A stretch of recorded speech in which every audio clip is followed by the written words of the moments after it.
narrative.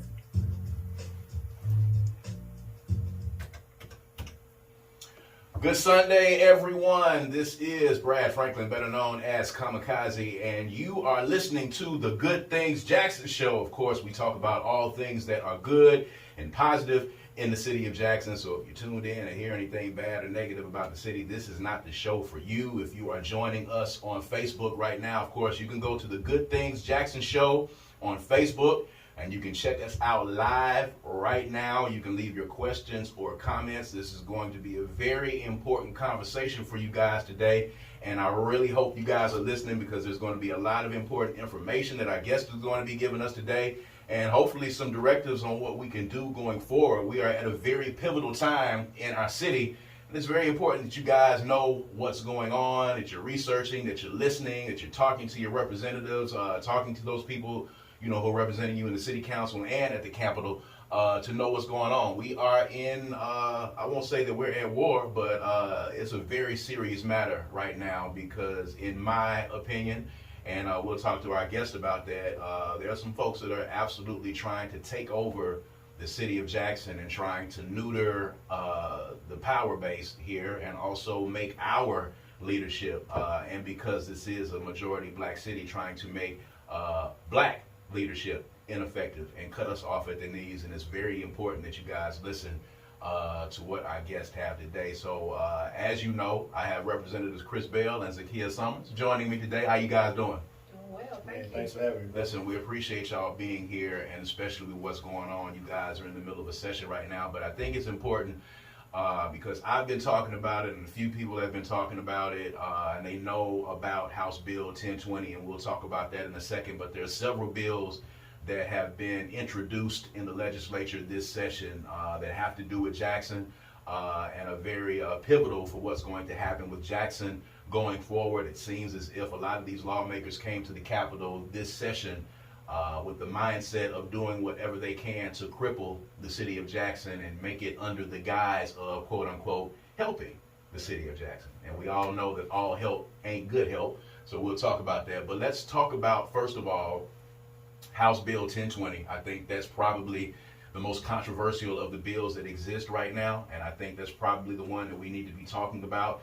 House Bill 2020 that was introduced that basically looks to, in my opinion, create a separate court system, separate judges within the Capital City Improvement District, the CCID, where they now have the Capital City Police policing that particular area, looking to basically make them the exclusive law enforcement body inside of that CCID and rendering JPD ineffective. So let's talk about that for, Representative Bell, I'll start with you.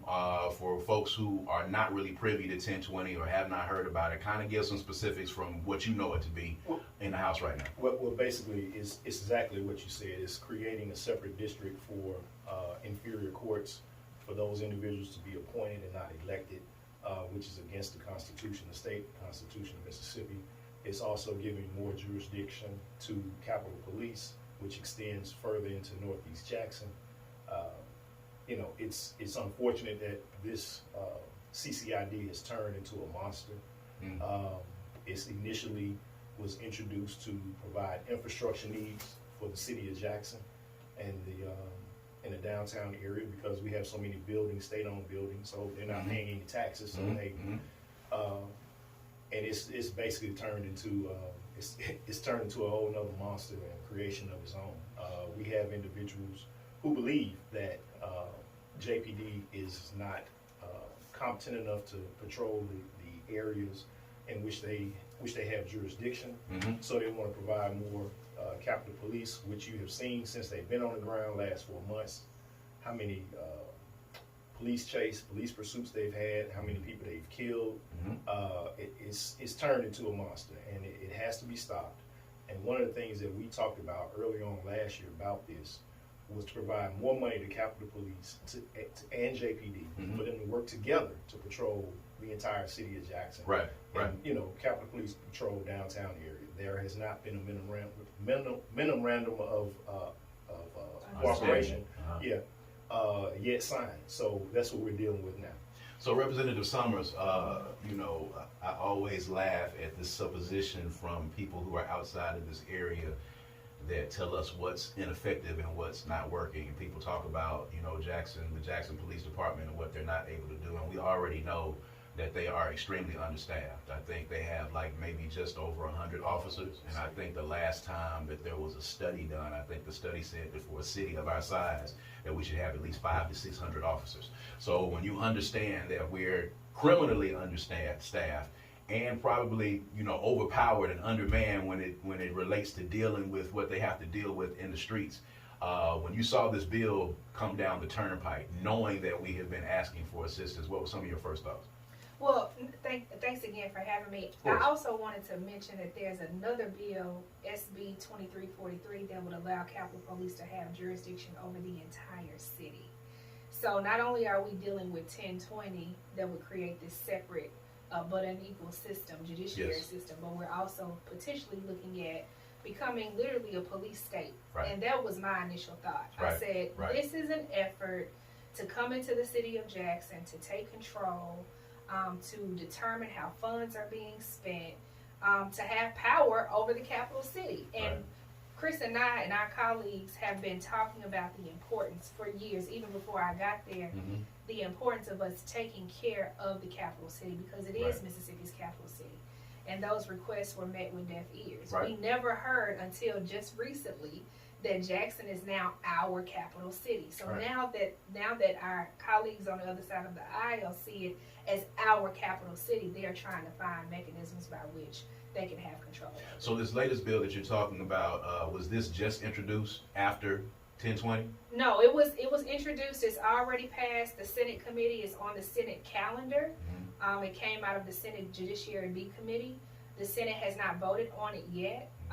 It will probably be taking up this week because the deadline for those bills to make it off the calendar is the 9th, February Okay. 9th. Okay. And if it does, then it has to go through the process on the other side. But it would create not just Capitol Police in the Capitol Complex Improvement District, but all across the city. So Jacksonians will be dealing with 3 law enforcement agencies everywhere that they go. So it's ironic that, a lot of the pushback on 1020 at first was because, they were going to be given funds and giving support to the Capital City Police just within the CCID. So now with this bill, you're saying now, the question was, why don't they police the entire city?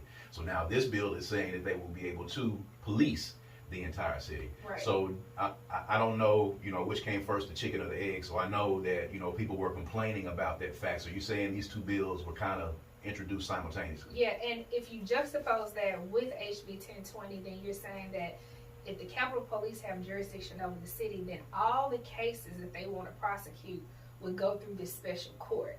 Mm-hmm. A special court that's not been determined by the people of the city of Jackson, Right. but by a couple of individuals that will have the authority to appoint folks that may not even necessarily live in the city of Jackson. Right. Chris, talk about, how this, first of all, takes the voting power out of the hands of the citizens, out of the hands of our elected officials, our council. Just talk about how this basically cuts us off at the knees Right. to be able to make any decisions about the people who are governing. Right. So one of the things that we talked about earlier, I mentioned that it takes away the right to vote. Mhm. And it's stated in the 1890 Constitution of the state of Mississippi that for these courts these inferior courts, they can stand, but they also can be taken away as well. But you have to have an elected judicial judges. It states that in the Constitution. And what this does is takes away that right. So these judges will be appointed for a 4-year period by the Supreme Court, by the justices of the Supreme Court. And last time I checked, they haven't done a good job on appointing judges. Right. We have constantly and consistently battled with individuals about the city of Jackson and our right to vote. We've introduced several pieces of legislation, increasing the days to vote, providing early voting opportunities, providing a national or state holiday for voting, and they've all been turned down, died on the calendar. So here we are again. Now we're standing, like you said earlier, it is a siege on Jackson. It is a battle. It is a war, and we're just gonna have to stand up and fight. But one thing that's working in our best interest right now is that we actually have some Republicans outside of the legislature who are chiming in and saying, look, this is not right, this is not correct. We don't need to touch this. Let's move forward with other issues. So that's what we have on our side right now. How effective do you think that is with those Republicans that are outside the body? Look, the more people you have on the battlefield fighting with you, the better. Hey, look, I'm a Game of Thrones fan, and when Jon Snow stood up there by himself with his sword, and those guys were coming at him, and he looked around and he had a crew behind him that he didn't anticipate. That's what I take it as. That's what we have. We have some individuals, some allies that may not necessarily have our point of view as Democrats, but they're standing with us on this issue. So, the proponents of these bills and the people that are supporting these bills, and I'm going to be perfectly honest with you, and you guys might not be able to say this, it's a lot of, white Republican males and Republicans and Northeast Jackson types who, are in support of these bills. And, one of their explanations is that there's this huge backlog of cases in Hinds County. The judges are not able to take them. We had one representative, I think, that actually got in a public forum and stated in front of people that, Hinds County has black judges and we can't put these cases in front of black judges. So for lay people who are not understanding this process, just talk about from y'all's, knowledge in this, this backlog that they speak of, the problems that exist, or this boondoggle that exists in the Hinds County court system. Why are they trying to use this as a means to try to justify this bill? Yeah, so they're using public safety as the justification to come in and try to take over systems within the city of Jackson. From what I've been told, there is no backlog as it relates to the judiciary. The legislature provided some additional appropriations last session that provided more judges and prosecutors for the DA's office. And the data that I received not long ago was a tremendous reduction in those cases. So our position is that we could already support what's already in place. If the backlog is really the issue, then let's support the system that we already have in place. In addition to that, the crime lab has been understaffed and underfunded for years. And a lot of the backlog is due to that because of the level of crimes that we have in the city of Jackson. You need the crime lab to be able to do its investigation, do the autopsies, etc., in order for those cases to proceed. So the state should, in my opinion, the state should be taking care of state's business and not coming in and telling the city how to take care of their business. And what I mean by that is providing the level of funding that the crime lab needs that would then help with this so-called public safety issue in the city of Jackson. You asked the question about voting. Yes. And I just wanted to make this point, is that the most fundamental component of citizenship is voting. Through these bills, in regards to the CCID 1% sales tax, which was a referendum that the people of Jackson voted on. Right, we want to talk about as that. well as the CCID courts, which are judges that the people at Hinds County have voted on. Right. Through these measures, you are now taking away our citizenship as voters of the city of Jackson and Hinds County. That in itself is unconstitutional. It disenfranchises and suppresses people that live in this area, and it's an oppressive state. Right. And it's an oppressive state to make it easier for them to come in and again take control. I mean, the irony of this is that, the state is probably one of the poorest run entities that exist in the nation, and has been for years. And they're not even taking care of some of the basic, things and some of the basic business that they are supposed to be taking care of. And yet they want to dictate to Jackson what it is that we should do. Chris, you were talking about, before we came on the air, about possible lawsuits and things that would happen. What exactly is the legality of these lawmakers basically trying to carve out an enclave, a city within the city of Jackson, Mississippi, where they are basically, in no uncertain terms, trying to protect the people who they deem to be the most important people in this city, where we have the largest white population in this city, Belhaven, Fondren, Northeast Jackson, and the Eastover area. The legality of actually carving out a city within a city that will have its own separate judges, its own separate courts, its own separate police force, when statistically we know that the bulk of the crime happens in South and West Jackson. Right. And they're not offering any assistance to those folks. Right. at all. So, That's right. so what I will say, it's a playbook. It's a play from the playbook of Atlanta, Georgia, where Buckhead is trying to go through something similar, where they're trying to pretty much have their own court systems and everything else. So I will say, for the benefit of what we need to do come next week, there's a strategic plan to make sure that we get our point across and let the individuals who are in favor of this bill understand the legalities of it and what may come in the future, to help them understand that this is not right. It's unconstitutional, first and foremost.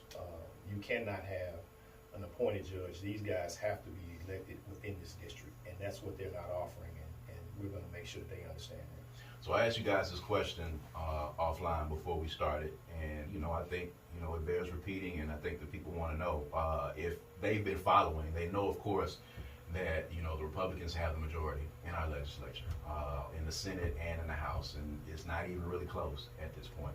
So barring influences from outside lawmakers, or barring a change of heart in any shape, form, or fashion, knowing that the fix is in for the city of Jackson, what recourse do you guys have that are representing us at the Capitol? What recourse is there in the event that these bills make it through and jump through all of the hoops that they need to? Well, the only recourse we'll have would be lawsuits. We can argue, fuss, and fight all day through the day while we're at the Capitol. We can have conversations offline with individuals who support this legislation on the other side of the aisle, on the Senate side as well. That's the only way we can stop this legislation. As far as recourse, again, it'll have to go to the courts. Well, I think there are a couple of things that we can do in terms of recourse. When we were, and Chris led this fight to take down the state flag, it was a bipartisan effort, but there was so much pressure that was being built on the outside that caused our colleagues to say, I'm thinking about my history and I'm thinking about my legacy. What side of history you want to be on? Yeah, right? I'm gonna make this decision based on that. And so, for everyone that's listening, somebody who knows somebody who knows somebody that's got a relationship with these individuals that can make a phone call, that can say, hey, let's try to find ways that we can work together instead of trying to divide the city. I think that's one thing. So advocacy is an important piece of that. I think the other piece of that is that we have to have a strong front in the state capitol with all of our colleagues. We need I'm talking about all Democrats, and even those who may be moderate conservatives need to understand that we would not come into the city of Senatobia and tell Senatobia how to run their city. We wouldn't come in somewhere else outside the city of Jackson and do that. And so if you don't want that kind of thing to happen to you, then why would you want that kind of thing to happen to us? And so we've got to be so cohesive and so strong that we say, okay, if you're going to do this to us, then we're going to have to find some ways to do things to you. Make this process a little bit stronger, a little bit harder, to be voting against everything that they come down the line with. That's really the only way that we can fight, because as you said, we don't have the numbers. Right. We're in a supermajority Republican legislature, but we can slow down that process to where some stuff dies on the calendar, and stuff that they want to pass ends up dying on the calendar, and they see that we're about the business. Right. So who is actually, giving the Capital City Police, their power? Because as you said, Chris, they've already had several complaints that have come down the turnpike. Unfortunately, you have people who feel like law and order looks like brutality. You have people that feel like, being tough on crime is brutality. Right. Seeing young black men slammed on the ground, slammed up against their trucks, doors kicked in, people chased, harassed, all of those things. That oftentimes looks like, quote unquote, good policing to people. So, who is actually giving these guys, this power and this jurisdiction to even be able to do what they're doing? Well, I would say the Commissioner Tyndall is over DPS. I forgot the new guy that's in charge locally here. Bo Lucky, who I had conversations with in the past about this. It's the mentality of those officers as well. Right. It's the mentality of the officers. Right. So if they're not being told, hey, approach each individual with respect or what have you, and they're going in as renegades like we used to have back in the day. Yeah. So I mean, that's pretty much what we had. Like that Scorpio squad that was in Memphis. Yeah. Something along those lines. Well, and also not just the mentality, but the directive. They've been given the directive.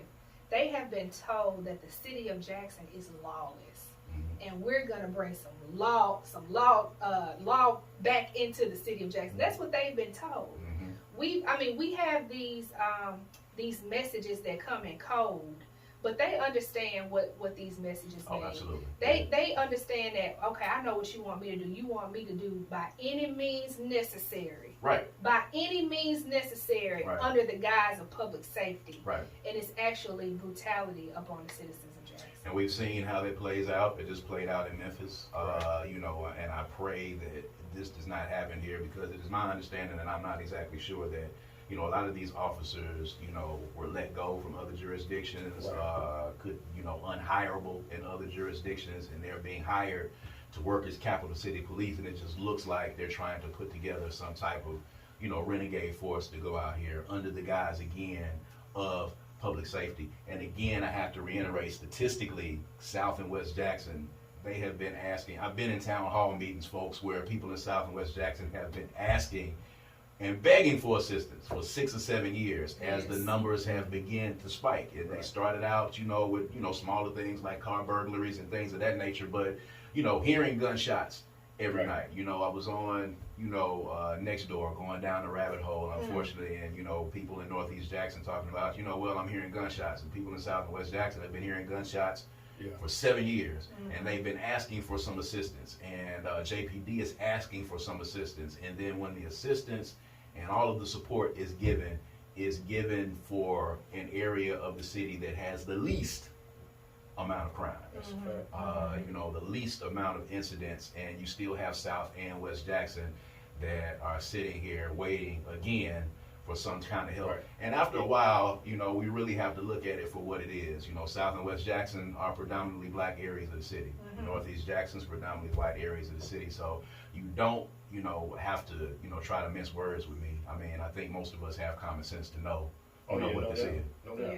No doubt. Yeah, exactly what it is. Yeah. And then, the other part of it too, Brad, you also have an issue with finding employable police officers. Right. That's at that salary. Yeah. That's the real problem. Right. When Capitol Police is paying 50 to 60 starting off. But it's crazy because JPD and the mayor have been asking, we need funds so that we can hire people. That's right. This salary that these officers are making is not up to par with the rest of the country. Right. We need some assistance in this fact. And then instead of doing that for JPD, you provide the monies to be able to pay the Capital City Police. That's right. The salaries that's going to probably at some point get some of the JPD officers to switch sides, which is happening right now. So now with us being, at the point we've got 100-something officers, having problems. The mayor was here, a couple of weeks ago talking about, getting people to staff 911 and 311, just having problems with getting people to come and do a job because they're not able to make a living wage. And yet we see that, when you want to, you can provide the money for these folks. So speaking of South and West Jackson, we're going to take a quick break. When we come back, we're going to talk about this 1% bill. We're going to talk about this bill that's been proposed for this third-party water manager, and how also, again, we're looking at a case of the people who, most need the help, not getting help. All right, we're going to take a break, guys. This is Good Things Jackson Show. We will be right back. And we're back. If you're just tuning in with us, this is the Good Things Jackson Show. I'm your host, Brad Kamikaze Franklin. In the studio with us right now, we have Representatives Zakiya Summers and Chris Bell, and we're talking about the controversial bills, the proposed takeover of Jackson is taking place in our legislature right now. And if you are just joining us, please make sure you share this. You can go to the Good Things Jackson Show on Facebook. We are live. If you have any questions or comments, feel free to leave them there. This will be up. The show will be up later tonight on our YouTube page, where you'll be able to actually hear all of this information.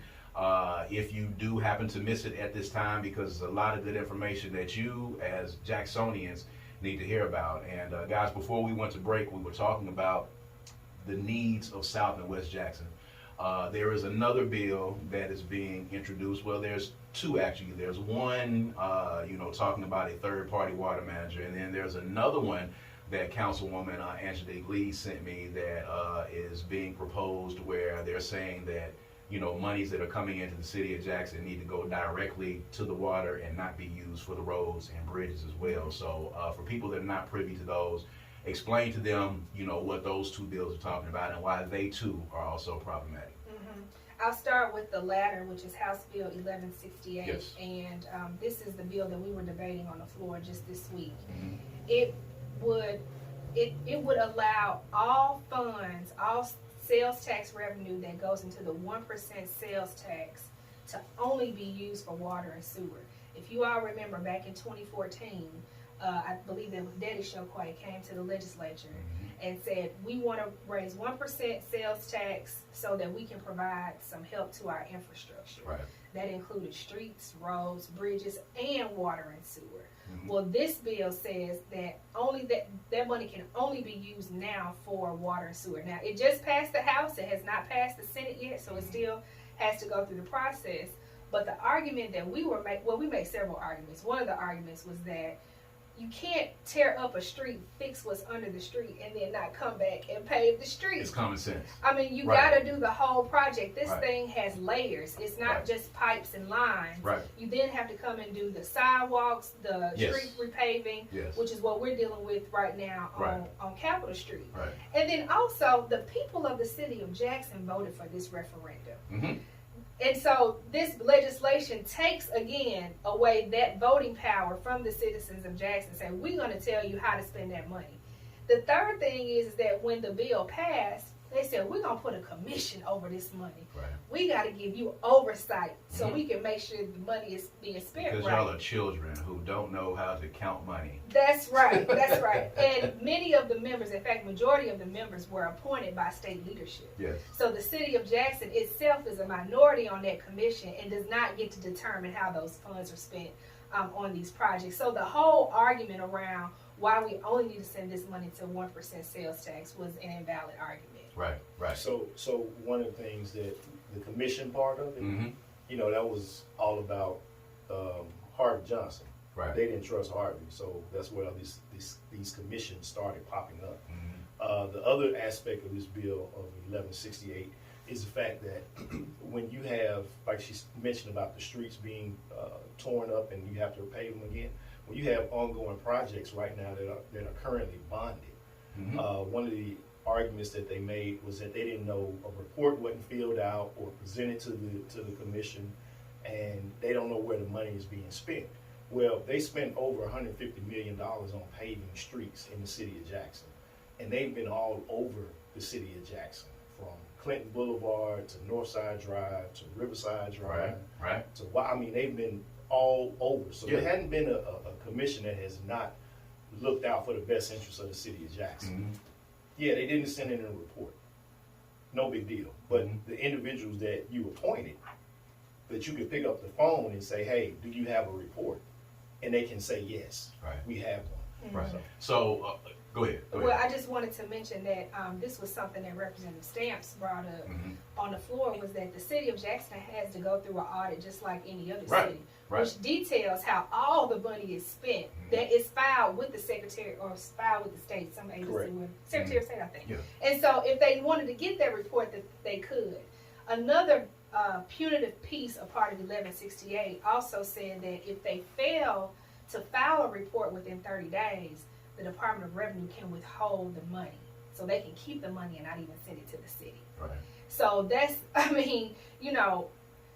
tell me what happened to the millions of dollars from TANF that was stolen. Right. Like, state, Right. tell me about that. Again, and I was just saying earlier, we have indelible proof of the state mismanaging and stealing money. That's right. And an audit was done on the city. Because here's the thing, guys, and I know y'all hear it all the time. I always hear, black people and white people. They steal the money.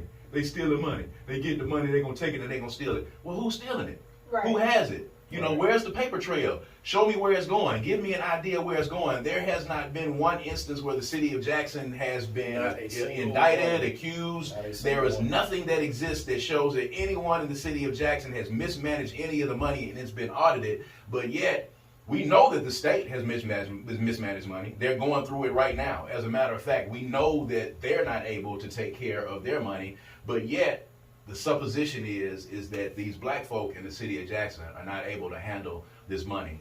You know, and to that end, say for instance, you know, Jackson is known for a while, and of course I had the mayor in, of course, and you know, basically we're fending for ourselves at this point. So the mayor goes out, and luckily we have someone with tenure like Benny Thompson that's in Congress, that's in Washington, and we were able to get almost $1 billion in money. So talking about this next bill, Chris, that came down the turnpike, where they're basically trying to intercept that $800 million is coming to the city of Jackson. It's pretty much the same bill, and what they're trying to do in the bill, it states that once the city receives the money, and you know, they'll go back to implementing whatever was already in place. But the true intent of the bill is to take the money in the first place. They were cowardice enough not to give us the money that we had requested during the session last year, and the year before that, and the year before that. And now the feds have stepped in and provided these dollars to us, to the city, directly to the city of Jackson. And that's the issue that they have, that it's going directly to the city of Jackson. Ted Heffen, the third-party administrator, has sole control over those dollars, and which I do not have an issue with at all, because he is being led by the feds, by what the EPA has mandated. I have no issue with that. What I have issue with is that the state wants to now come in. We get the system up and running perfect as we can, and now everybody else wants to jump on board and take advantage of it. That's not fair. They've had the opportunity to help us out in the past, and they didn't. So this is a clear attack on the city of Jackson and its residents. So I don't know. You may have been at the Capitol when, you know, then Mayor Tony Arbor came in and presented a plan. I was. So, you know, one of the knocks again, you know, and again, it's crazy how, you know, these incorrect narratives get painted about the city of Jackson. So, of course, you know, these black folk didn't have a plan at all whatsoever. They don't know what they want to do with the money. We're not just going to hand you money. Well, we had a mayor that came to the legislature and stood before this body and said, here is a plan that I have that's presented. And I think it's online. I think Mississippi Free Press has it up on their website as well. Here's a plan. This is what we're going to do with the money. We're asking you for the money. We don't have the money. We need some assistance in getting our infrastructure fixed. Here's our plan. And then they told us no. That's correct. And they told us no constantly over and over again, and it was just basically like fend for yourselves. We go out, we raise the money, we find the money, they find out that we've got almost $1 billion, and now suddenly they want to come in and try to basically take control. That's right. Basically intercept the money. So as that bill goes, is it already passed in the House, ready to go to the Senate? So I think this is the same of 11. That's the same bill. Okay. No, it's a different bill. bill. I think that's 2889. Yeah, Senate Bill 2889, which would create the Capital Region Utility Act, which would be a regional board that oversees the water sewer system.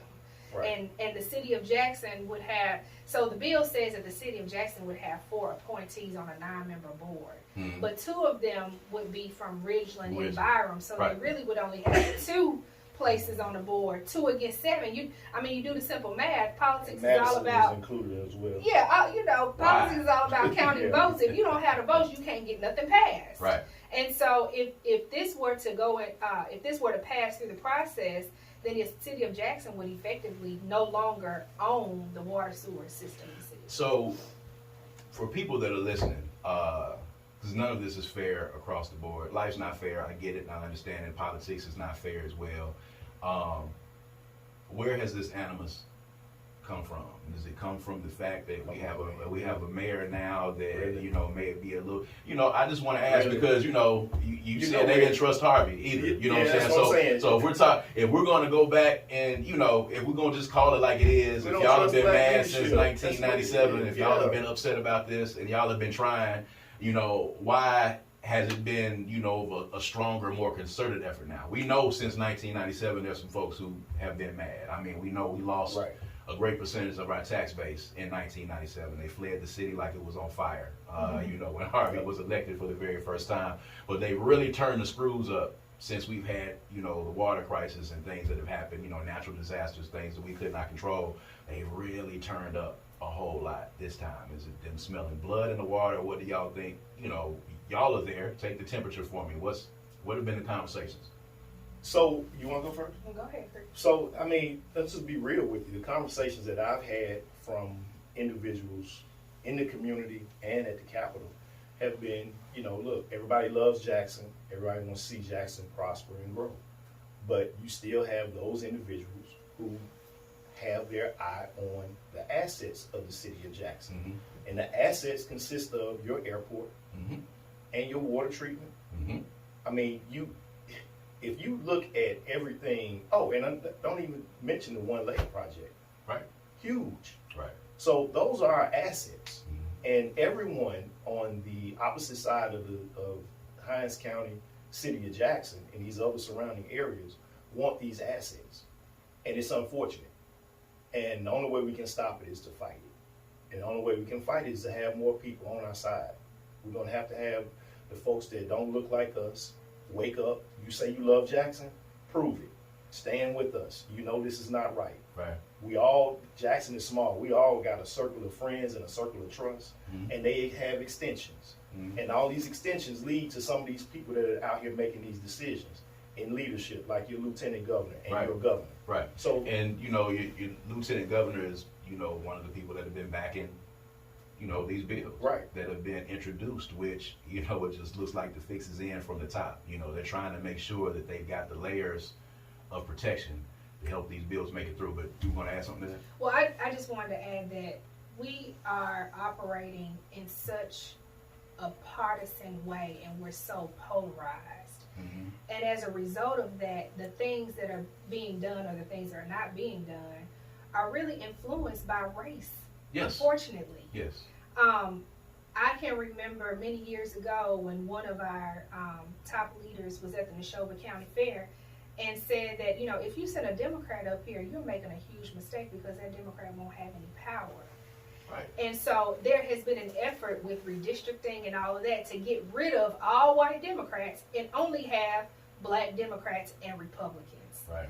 The result of that is that everything becomes so polarized because and you can see it clearly on the board. All the Republicans vote with each other, even when they know some of the things are harmful. Yes. They won't even have conversations with us. They won't even It's try automatic. to. Yeah, it's just automatic. Right. And that is not the way that our democracy should be working. We have people in all communities, and as Representative Scott said, in villages and hamlets and cities that want to be represented in an equitable and a just way. Right. And the way that we operate prevents us from being able to do that. So, we talked earlier about this majority that exists in the Senate, 36-16 in the Senate, and I think it's 70-something to 40-something, I think, in the House. It's not even close. And they're basically able to rubber stamp, as you said, whatever it is. So we have people that are fighting, like you guys, and I commend y'all for going to that body every day and continuing to fight, and the rest, those people, Senator Blunt, Senator Horn, those people that are really fighting in that body. I had a candidate for Secretary of State, Shawaski Young, was on the radio program on last week, and he talked about the lack of support that he has gotten from the Democratic Party in the state. And Zakiya, you were saying that, that was kind of, the thing for everybody across the board. We've got to get some viable Democratic candidates running in the turnpike. We've got to get some young people involved. We've got to energize this party, because those numbers, even though we're dealing with Mississippi and it's going to be a fight, we've got to at least, punch back at some point. So, you've been telling us you're kind of intimately involved in what the party is trying to do to energize things. So, talk a little bit about that. Well, let me first just say that I endorsed Shawaski, during his announcement, and I'm looking forward to his campaign, and we'll do everything that I can do to support all Democrats throughout the state, including Brandon Presley for governor. Right. But we don't hear that kind of narrative coming from the Republican Party. I don't know what the Republican Party is doing, because I'm clearly not a Republican. Right. we got to be careful about the narrative that we put out there, because the narrative ends up being used against us. Mm-hmm. Oh, the Democratic Party is not supporting anybody. They got poor leadership. Da, da, da. We got to take care of the business in our own house before we start saying publicly what's not happening. That's fair. Because and even if you put that in the context of the legislation that we're talking about today against the capital city, we fed into that narrative. I have constituents who say, you know, I want to see more Capitol Police. I feel safer when I see Capitol Police, but they don't see, as my mom say, you can't see the forest for the trees. Right. They don't understand the bigger picture. All of help that. ain't good help, man. That's right. That's All right. help ain't good help. So, you know, I can tell you where we are now with the Democratic Party. We are expanding our capacity. We just recently hired an executive director. His name is Andre Wagner. He has come in with full force. He's developing relationships with all Democrats from the state on down. Mm-hmm. He's organizing efforts for us to be able to support all the candidates that are on the roster. We were able to get maybe just a few seats, but for the most part, we got Democratic candidates in those Republican districts that we were looking for. Yeah. This is what we got to stop doing, is getting Democrats running against Democrats. Yeah. Because we need consistent leadership at the Capitol. It's very hard, and I can say this as a freshman legislator, you don't come in knowing everything. You have to lean on folks like Chris and other Democrats in the legislature to give you wisdom, to show you how this process goes. If you're constantly changing out those individuals, then you can't build up the kind of force that you need to fight stuff. That's true. So if the constituents want to get in touch with you guys, you know, give them all the information and the contacts to get in touch with you guys. So if they have any questions or comments going forward. Yeah. You can reach me at cbellandhouse.ms.gov. All right. And you can reach me at electsummers@gmail.com. I'm on Facebook, Twitter, Instagram. You can also go to the Democratic website. It's msdemocrats.org, and you can see the whole list of Democratic candidates that are going to be on the ballot this year. And that's important. Representatives Chris Bell and Zakiya Summers, who are joining us here in the studio talking about these controversial bills. Thank you guys. Man, thank you so much, I appreciate y'all having us. Look. I'm going to have y'all back again because I think information is probably one of the most important tools that we can use in this. So we have to use this bully pulpit of social media and the radio to get this information out to folks. No doubt. I appreciate you for having me. And I did not forget our last conversation when I was on the show that you predicted my Chicago Bears would have a losing season. I want to thank you. I want to thank you for that. We have a #1 draft pick. Thank you. I did, and it's going to be much of the same for you guys next year. Maybe one extra win. All right, Remember, I said that. I'm not thank you for all this Thank you y'all. do too, bro. Thank y'all, man. Thank you, Thank y'all too. We've got Melvin Robinson in the building. We're going to be talking about medical marijuana and the very first legal medical